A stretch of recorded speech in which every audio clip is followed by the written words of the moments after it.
తెలంగాణ బహుజన గౌడల ఆత్మగౌరవానికి ధీరత్వానికి సర్దార్ సర్వాయి పాపన్న గౌడ్ ప్రతీకగా నిలిచారని, సబ్బండ వర్గాలకు రాజకీయ సామాజిక సమానత్వం కోసం పోరాడిన ధీరుడు సర్దార్ సర్వాయి పాపన్న గౌడ్ చేసిన కృషి చరిత్రలోనే ఎప్పటికీ నిలిచిపోతుందని నాగర్ కర్నూలు మున్సిపల్ చైర్మన్ కల్పనా భాస్కర్ గౌడ్ అన్నారు.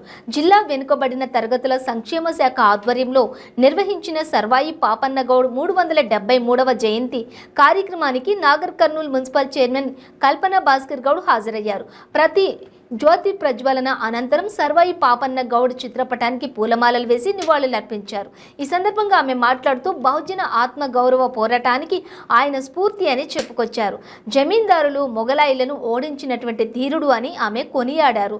వృత్తిని అవహేళన చేసిన, అగౌరవంగా వ్యవహరించిన వారిపై తిరుగుబాటు చేశారన్నారు. అలాంటి మహనీయుడి జయంతి వేడుకలకు గౌడ కులసులు అధిక సంఖ్యలో హాజరు కాకపోవడం చాలా బాధాకరమైన విషయమని ఆమె అన్నారు. జయంతి వేడుకలను అధికారికంగా రాష్ట్ర ప్రభుత్వం నిర్వహిస్తున్నందుకు ముఖ్యమంత్రికి ఆమె కృతజ్ఞతలు తెలిపారు. కుల మతాల వివక్ష లేకుండా అన్ని వర్గాలకు రాజ్యాధికారంలో భాగస్వామ్యం కావాలనే సమాజ ప్రజాస్వామిక స్ఫూర్తితో ఆనాటి కాలంలోనే పాపన్న గౌడ్ పోరాడడం గొప్ప విషయమని అన్నారు. ఈ కార్యక్రమంలో పాల్గొన్న గౌడ సంఘాల నాయకులు సర్దార్ సర్వాయి పాపన్న గొప్పతనాన్ని స్మరించుకున్నారు. అదేవిధంగా జిల్లా కేంద్రంలోని విగ్రహాన్ని ఏర్పాటు చేయాలని డిమాండ్ చేశారు. ఈ కార్యక్రమంలో జిల్లా వెనుకబడిన తరగతుల సంక్షేమ శాఖ అధికారి శ్రీధర్, జిఎస్ వెల్ఫేర్ అధికారి రామ్లాల్, ఎక్సైజ్ సిఐలు పరమేశ్వర్ గౌడ్, ఏడుకొండలు, తెలంగాణ గౌడ సంఘం రాష్ట్ర వైస్ ప్రెసిడెంట్ పకీరయ్య గౌడ్, జిల్లా అధ్యక్షులు మల్లయ్య గౌడ్, వివిధ కార్యాలయాల సిబ్బందులు, అధికారులు తదితరులు పాల్గొన్నారు.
మన గౌరవ